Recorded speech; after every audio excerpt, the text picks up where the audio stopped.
Ursula von der Leyen face à un vote crucial à Strasbourg. Elle saura ce jeudi si elle est reconduite pour 5 ans de plus à la tête de la Commission européenne. Moscou et Kiev ont annoncé un nouvel échange de prisonniers de guerre. Chaque camp a libéré 95 militaires. André Chastaing représentera le NFP lors de l'élection du président de l'Assemblée nationale ce jeudi, un vote qui peut donner un aperçu de la nomination d'un Premier ministre. The future of Ursula von der Leyen will be decided here today in a knife-edge vote. She wants a second term as European Commission President, but she needs to secure the support of an absolute majority of MEPs here in the hemicycle in Strasbourg. Does she have the numbers? Well, she's counting on the backing of the three pro-European groups at the centre. Between them, they have 401 seats, which should be enough to see von der Leyen sail through. But we know that there are rebels within those groups likely to vote her down. It means she's been shopping for votes amongst other groups like the Greens and the European Conservatives and Reformists, which is the hard-right grouping of Italian Prime Minister Giorgia Meloni. These two groups are ideologically very far apart, meaning von der Leyen has been treading an impossible tightrope, trying to attract votes from both camps. But swing MEPs that we've been speaking to here in Strasbourg say they will probably vote for von der Leyen, even if only to avoid the institutional crisis that would erupt if she fell. If she doesn't make it, EU leaders would have just 1 month to propose an alternative candidate, putting the stability of the European bloc on the line. La Commission n'a pas donné au public un accès suffisamment large au contrat d'achat de vaccins contre le Covid-19 selon la Cour de justice de l'Union européenne. Les informations manquantes concernent notamment les déclarations d'absence de conflit d'intérêts et les indemnisations. Hasard du calendrier, ce verdict très attendu a été rendu la veille du vote au Parlement européen à Strasbourg pour élire la présidence de la Commission européenne. Un vote crucial pour Ursula von der Leyen, candidate à sa réélection. La Commission répond avoir dû trouver un équilibre difficile entre le droit du public à l'information et la protection des intérêts commerciaux d'un partenaire. According to the court, the Commission should have provided more justifications for its refusal to grant access to certain provisions in the contract. So it's very much an issue of justification, I would say, rather than one of substance. Selon la Cour, l'achat de vaccins au nom des 27 États membres a permis au bloc de rapidement débourser 2,7 milliards d'euros pour passer une commande de plus d'1 milliard de doses de vaccins. Le tribunal avait été saisi par des eurodéputés et des particuliers. Il déplorait que la Commission ne leur ait fourni qu'un accès partiel à certains contrats. De son côté, l'ONG Transparency International, qui lutte contre la corruption dans le monde, applaudit le verdict. En général, c'est une très bonne nouvelle pour la transparence et l'éthique à niveau européen.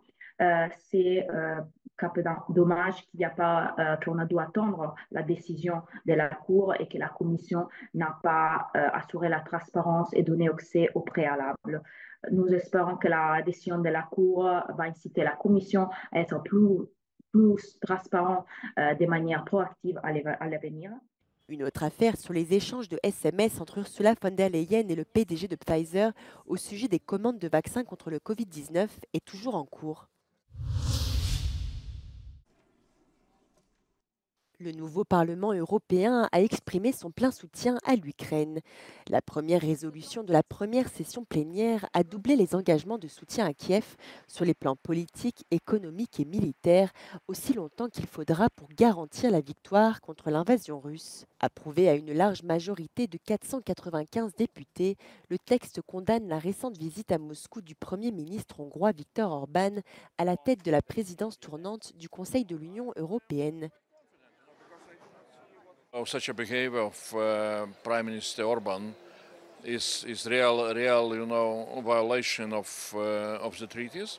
But of course, also from political point of view, I think this is, a big mistake of Prime Minister Orban, showing that he is really not only that he is, not following EU goals and rules, but also he is serving like an agent of Mr. Putin. Le soutien à l'Ukraine divise les groupes d'extrême droite. Les conservateurs et réformistes européens ont promu la résolution et voté en faveur. Cependant, le groupe des Patriotes pour l'Europe et le groupe de l'Europe des nations souveraines ont voté contre, alors que la gauche est divisée. My delegation of Vlaams Belang is for peace in Ukraine. We want the killing to stop. This is our desired outcome. How to get there? I think one of the elements is dialogue and diplomacy. And if we stop talking to each other with all the relevant actors, Mr. Orban not only talked to Mr. Zelensky, but also to Mr. Putin, Mr. Xi Jinping, and the United States, so Mr. Biden and Mr. Trump. So I think you need to enter into dialogue to look for ways to get to this desired outcome of the killing that should be stopped and the peace to re-enter in this country. Jusqu'à présent, l'Union européenne et ses États membres ont fourni à l'Ukraine une somme totale d'environ 95 milliards d'euros, dont un tiers en aide militaire.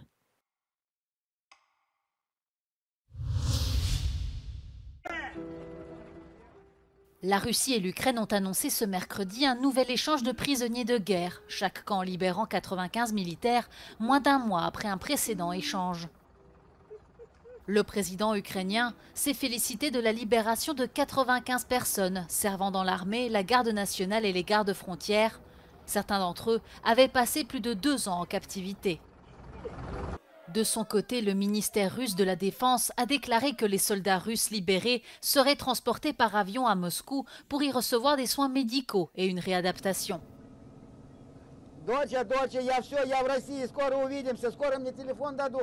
Где-то через час я еще позвоню, телефон под рукой держите. Все, я люблю тебя, доча. Пока-пока. Il s'agit du 54e échange de prisonniers depuis le début de l'offensive russe contre l'Ukraine. Le 5 juin dernier, Vladimir Poutine avait affirmé que la Russie détenait 6465 soldats ukrainiens contre 1348 militaires russes détenus en Ukraine. Kiev n'a pas corroboré ces chiffres.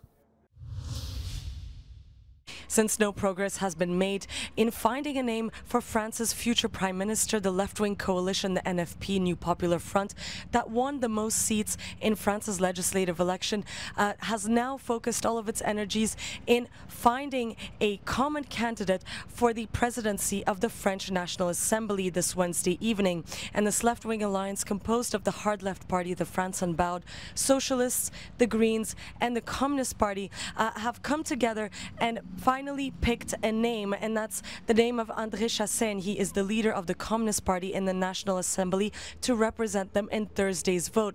And this vote is going to be quite a high-stakes one that really will determine the balance of powers between these 3 main political blocs in the National Assembly. So you have the NFP, followed by the presidential camp, and then the far-right National Rally.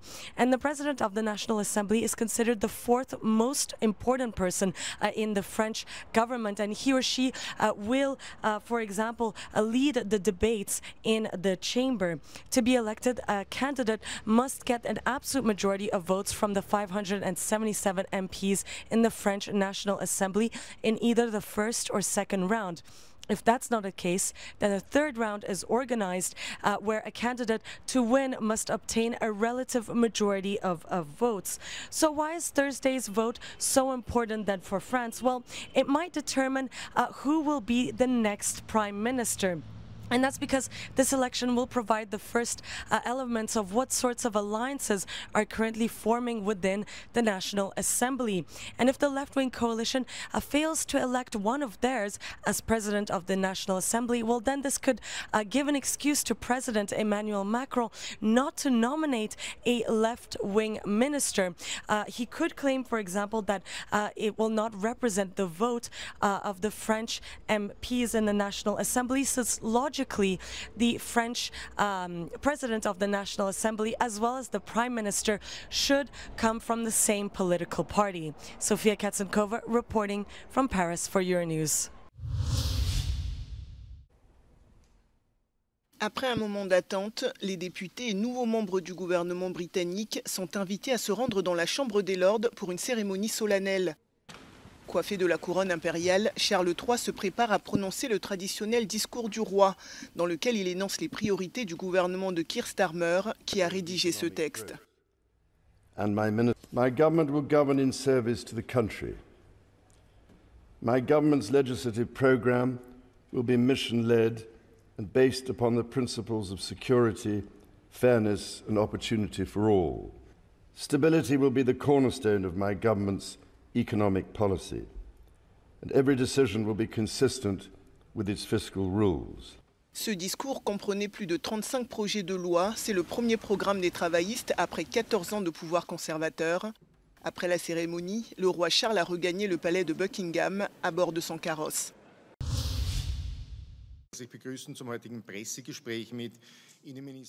Le gouvernement autrichien a annoncé de nouvelles règles strictes pour les demandeurs d'asile qui les obligeront à travailler pendant leur séjour dans le pays.